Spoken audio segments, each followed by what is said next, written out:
Hey guys, this is David Packouz from Singular Sound. Welcome to a behind-the-scenes look at the making of the Cabli.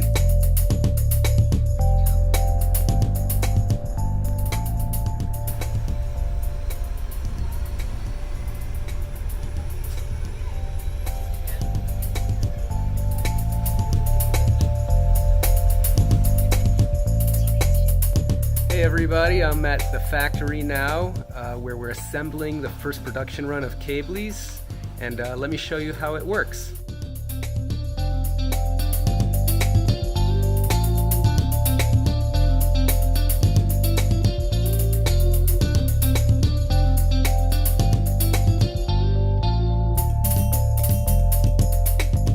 We put the center plate together with the back plate. Put the front plate onto it, flip it over, and we put the casing on top. And now we screw it all together. Put some locking screw glue on the screw so it doesn't come undone while it's turned. Screw it all together. Test to make sure that it's just the right tightness, doesn't wobble too much, it's easy to turn, and then we put on the cab.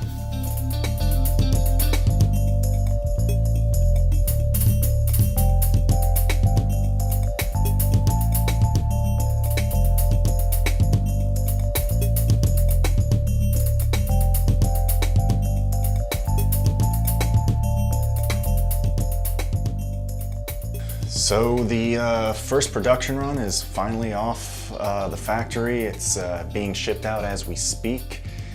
It's crazy that we're here 1 year later, you know, after all the iteration. I mean, who knew a cable winder would be so complicated?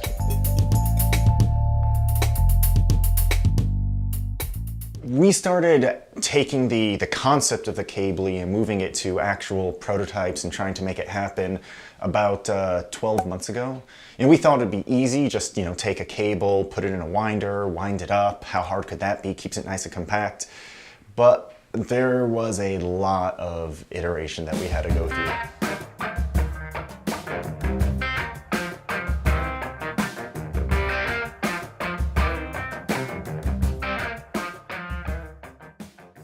So this thing was, this version was pretty close on the way, but there were quite a few shortcomings that we had to address before we knew we actually had a product that people would want to use. Number one, we had to find the place for the pinch preventer to go. We already knew, you know, how big it needed to be, but it was just a question of where to put it. And so we went through many, many different versions of trying to find the right place to put the pinch preventer. We needed to make it look like something you wanted to have. We knew this handle was just added so much space to it. The idea of the Cabli was that we wanted it to be something that was smaller than you actually wrapping your cables. Yeah, so we brought prototyping in-house to make our own 3D printed prototypes because we could basically make an entire Cabli over the course of 2 days, which was a lot faster than getting it done somewhere else and shipped to us. So it was a bit of a steep learning curve at first, but it's really valuable when you're able to make changes and see them happen, you know, in a really short time frame instead of just waiting and waiting and waiting. If you look closely, you can tell a few notable differences between the final Cabli and the original video prototype. The spiral obviously spins in the opposite direction, but the detangler also is in the opposite direction. And basically what that means is that originally we had intended for you to hold it and spin the cable up into the Cabli, but that turned out to be the very unnatural thing for someone who just picks up a Cabli. Most of the time when someone picks up a Cabli, they pick it up and they expect to have the cable facing them. Yeah, that's what I'm saying. Like, oh, that's a television thing. Yeah, that's the TV stand. That is heavy. 50-something pounds. Hey, that's right. For once, we don't have to take it on the airplane. Oh no, we're just gonna get some.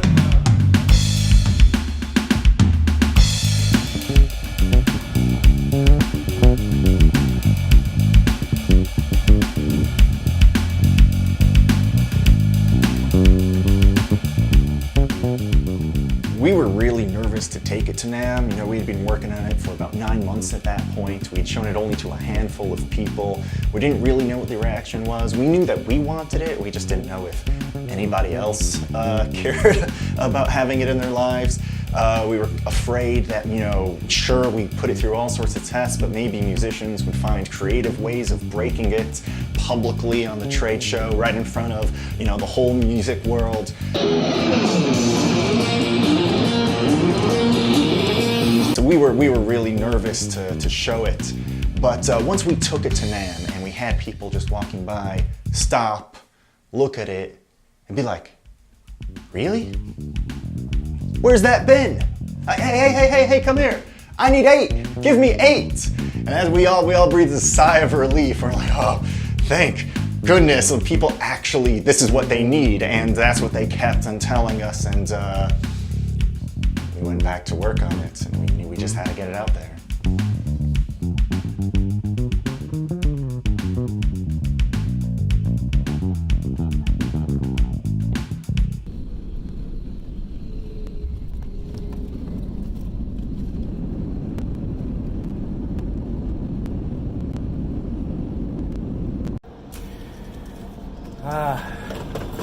After 24 hours of traveling, I am finally getting home.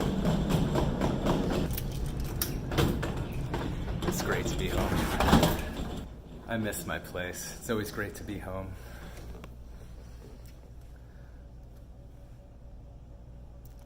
I didn't say it. And of course, what I missed most is my baby, my guitar. I love this thing.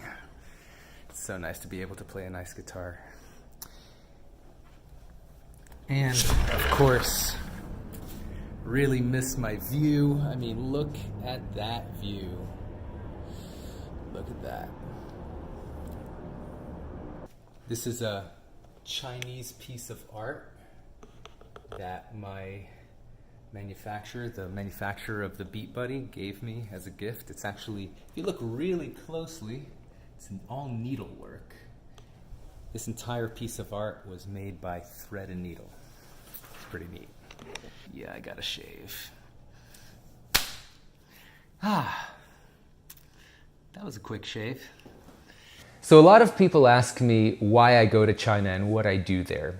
Well, there's certain things that you could only really realize while you're in person. When I got there, I realized with the prototypes that they showed me that the surface finish of the Cabli, it looked kind of ugly at first. It was like super glossy. There were all these like little scratch marks that you can't really see in pictures, and also the way it feels, also how like tight the disc was, and that depended on how tight the screw was. It's something that you have to actually feel, how easy it is to turn the disc, how solid it feels in there, how tight the strap is so that it, you know, feels solid on your hand. Besides making sure that they have a high level of quality, there's always some last minute iterations and improvements. One really cool one that I did in this past trip was I realized that there was no way to hang the Cabli on a rack in your studio, which a lot of people like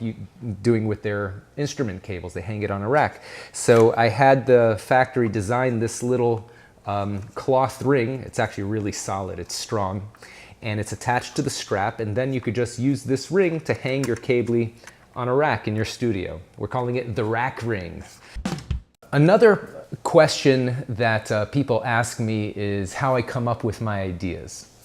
And the truth is that I design products that I myself want to use. If I have something that's frustrating me in my life, I think, well, what could solve this problem? And then I look for that product that would solve that problem. And if it doesn't exist, and I think I could make a good version of that solution, then I develop it as a product. And that's exactly what happened with the Cabli. I wanted to make something that was as compact as possible, but as convenient as possible. And that went into a whole design process. And to be honest, I thought it was going to be super easy. I was like, after making the Beat Buddy, which is a complex piece of technology, you know, with electrical engineering and software and content production, you know, MIDI beat recording, all these, you know, technical things that we had to figure out to create the Beat Buddy, I thought, well, this is a cable spool. How hard could it be? I'm going to design it maximum 3 months. It'll take another 3 months to get into production. We'll be on the market in 6 months, and that's it. This is going to be easy peasy. That's what I thought, of course. There were all these different factors that we had to make decisions on in order to decide what the product was going to be. The first idea was to make it a spring-loaded device, kind of like a tape measure, so that you press a button and it zips your cable right in, right? But when we built a prototype for this, well, first of all, the spring is a bit heavy, so it would like double the weight of the device. And of course, musicians want lightweight equipment. They don't want to be weighed down by a heavy backpack. But even worse, besides making it heavier and more expensive, the spring, the more you draw it out, if it's a long cable, by the time you draw it all the way out, that spring is under a lot of tension. And when you release it, that cable zips up really fast because you need a powerful spring in order to zip a long cable. And that cable's coming at you pretty fast, and it could smack you in the face and hurt you pretty bad. So we thought, well, you know, maybe we don't want to you know, injure our customers with our products. So we decided to go with the hand crank. Now, a big design decision we made after we decided to go with the hand crank was to make a device that winds the cable from the middle. When you take the midpoint of your cable and install it in the Cabli, where that little helpful arrow is, here, just stick it in there with your thumb, it's the easiest. Now your Cabli is getting wound from the middle of the cable so that when you wind it up, it gets wound twice as fast than if you were winding it from one end. And that's important because everyone wants to wind their cables fast. You want to be able to put your gear away quickly so you can get out of there or, you know, go join your friends at the bar or whatever. But of course, when you're bending a cable, it's very important that you don't bend it too much, otherwise you could damage the cable. So we had to do all this research and talk to cable manufacturers to see what the minimum radius of that bend is. Another challenge that we faced with the design was how to install the Cabli into the device. Right now we have this simple little clip that you just stick the cable in, but other iterations, we had like a whole 12-step process, and it was really confusing. And then we had to redesign it from like scratch because we realized it was getting way too complicated for people to figure out. So it's not just how it functions, but also the entire experience that we have to think about. So we have to consider everything about a product when designing it. Everything from how to install the cable inside, to how fast it winds, to how it feels, to how big it is, because we wanted it to fit most cables, but there are different types of cables, different diameters of thicknesses of cables. There's different materials that cables are made out of, rubber or braided cloth, and that all affects how much cable can fit inside a certain size of Cabli. So we made the decision that because most people use cables that are around the 20-foot range, and rubber takes up a little bit more space in the Cabli because it sticks as it goes into itself. So we made the decision that if it could fit at least a 20-foot rubber cable with an average diameter, that would be the minimum size. So we made it a slightly bigger than that, so it could fit a bit more cable than that, and that was the size that we went with, because everyone wants it to be as compact as possible and yet fit as much of their cables as possible. So we had to balance those two factors. So at first we had a handle that was sticking out there, but that took up a lot of space. And we decided to go with this cloth handle because it takes up no space, but when you put your hand in and have your thumb over it, it actually feels really solid in your hand. Last but certainly not least, we had to make it look good, because nobody wants to show up on stage with an ugly piece of, equipment. And we decided to go with a racing car tire look. That's why we picked racing car red to be the inside, and these cool looking spokes, so it looks like a racing car tire. We thought that looked really cool. And once we had all that entire process finished, it took us 9 months. What I thought would take us 3 months took us 9 months, and then we could start going into production, which took us another 9 months because as we got prototypes, certain parts were too weak. We had to redesign it, redo the molds. So these are all things that you only know once you do a lot of testing on the prototypes and iterate on that. So we spent a lot of time on this, 1.5 years from concept to production, but it's finally here. And I can't tell you how excited I am that this is finally seeing the light of day and is getting out to you guys. And I can't wait to see what you guys do with it and to hear that you enjoy it. If you do like the Cabli, please do tell your friends. That would really help us out, and leave us a few good reviews on wherever you bought it from. And if you don't like it, please tell us why you don't like it. And we will improve the next version, because we're always looking to improve and make awesome gear for you guys. So thank you very much for tuning in to our behind the scenes, the making of the Cabli video, and keep rocking.